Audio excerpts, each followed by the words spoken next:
Coming through my bedroom wall. How a party up next door, but I'm sitting here alone. Two lovers in the bedroom, and the other starting to shine. Oh my God, it's this place there, making the cloud and all. Destination now. Destination now. He's singing, and she's down in the hand. He's singing his name on the marquee, but she will never understand. Once again, he's leaving, she's still tearing her eyes. And praises with a warm gesture. It's time to say goodbye. Destination now. Destination now.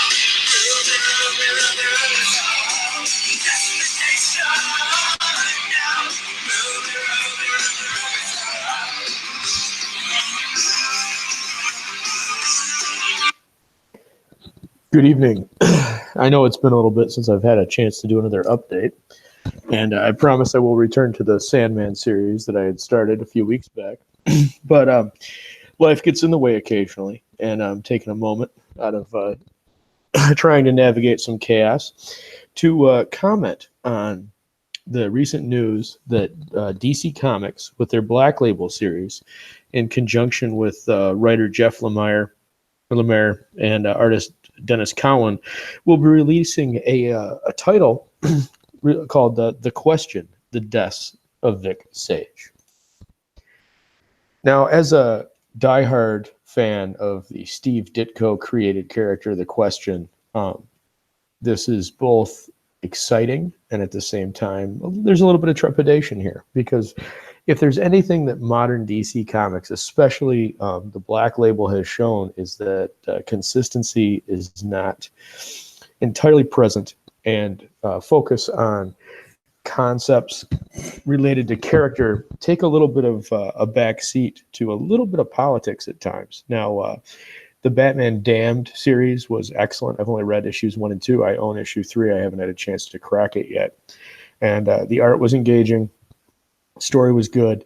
I'm hoping that 3 closes out the story in a very nice way, but I don't have my hopes up, because you also have the recent Superman book that was a little less than stellar that came out on Black Label, in addition to several others, especially following the shakeup with regards to the closing of Vertigo and some of the shift of editorial staff over to the Black Label itself.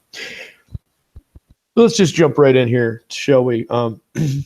Lemire is quoted as saying, at last year's San Diego Comic-Con, Dan DiDio and I were talking about pie-in-the-sky dream projects, and I immediately said that The Question with Dennis Cowan, because Dennis and Denny O'Neil's run on The Question was definitive and so far ahead of its time.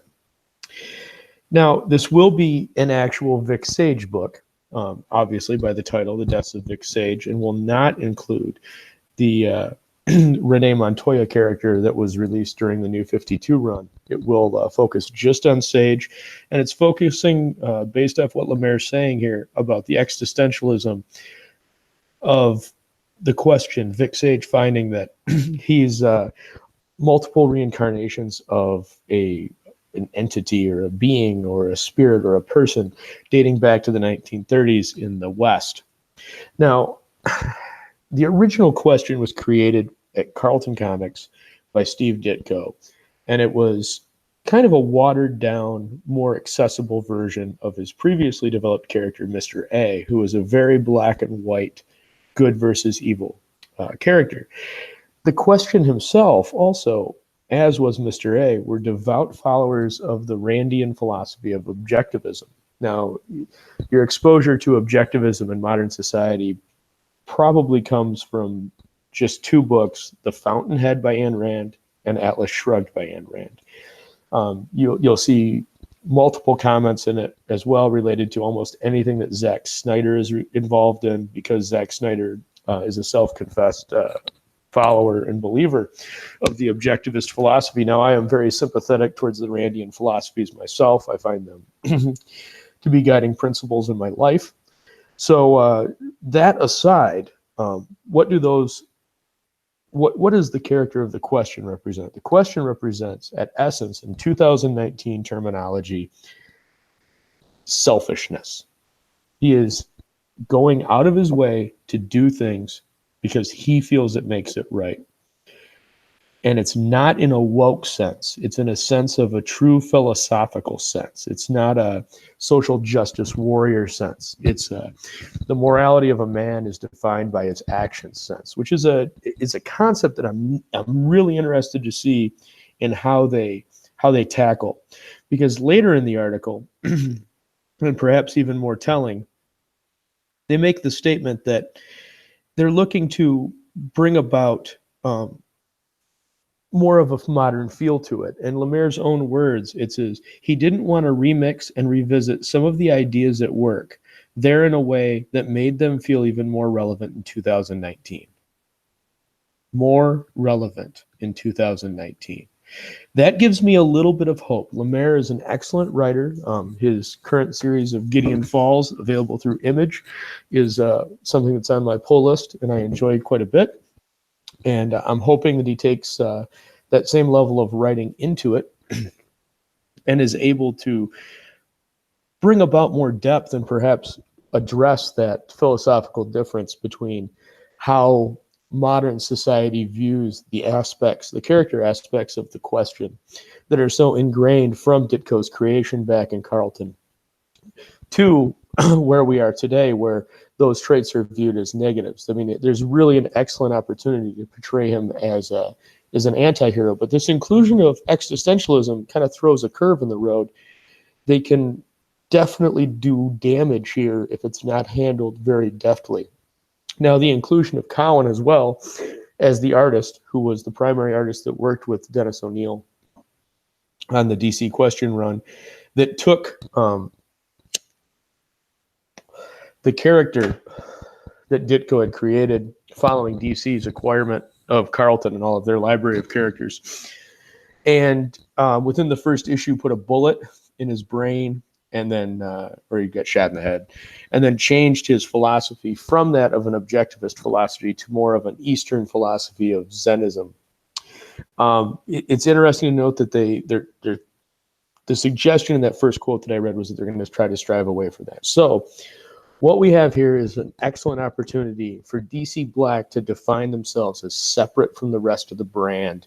If they take this character, if they take the question and truly wrap him in the blanket that Ditko created him in and allow that selfishness, in air quotes, to be espoused and his moral righteousness to be defined, and allow those aspects to really be focused on within the sense of this existential journey to find out who he is and where this sense comes from, if it does come from the brief 2 lines regarding the reincarnation in the 1930s West. If they take that, that could be something that's very interesting and could be engaging. But my fear here is, and this is with all things in modern comics, the fear is that they're going to take something that is so closely held by so many, such as the question, which again is that mainstream version of Mr. A, that was Ditko's baby. And they're going to take something like this, and almost just a little over a year from Ditko's death, we have this announcement. And the concern here is they're going to take that and they're going to somehow twist it. And they're going to apply a political edge with a message that deviates from the original philosophy. This is not a discussion where the concern is that we're going to force something down the reader's throat. This goes beyond that. The question is a delicate character because the question doesn't have the market influence of a Batman or a Superman or a Green Lantern. He doesn't have that overarching public knowledge of identification. He's a sub-character. He's very tertiary within the background. Anybody that's watched the old Justice League cartoons, they're going to recognize that he was voiced by Jeffrey Combs and was kind of played for laughs at times, but at the same time was integral in some of the smaller plots. But at the end of the day, he just doesn't have that market share. And because he doesn't have that market share, you can do substantial damage if you take him in a wrong way, because his fandom is small, but the fandom at the same time is very committed to the character. So DC is really rolling the dice here. I feel that they put an excellent cast together. The fact that Didio's involved at all concerns me, but the fact that you have Lemire and you have Cowan and Sakevich is also involved. Sakevich, if he keeps his mouth shut, is a phenomenal artist. He just needs to learn to stop telling fans what to think.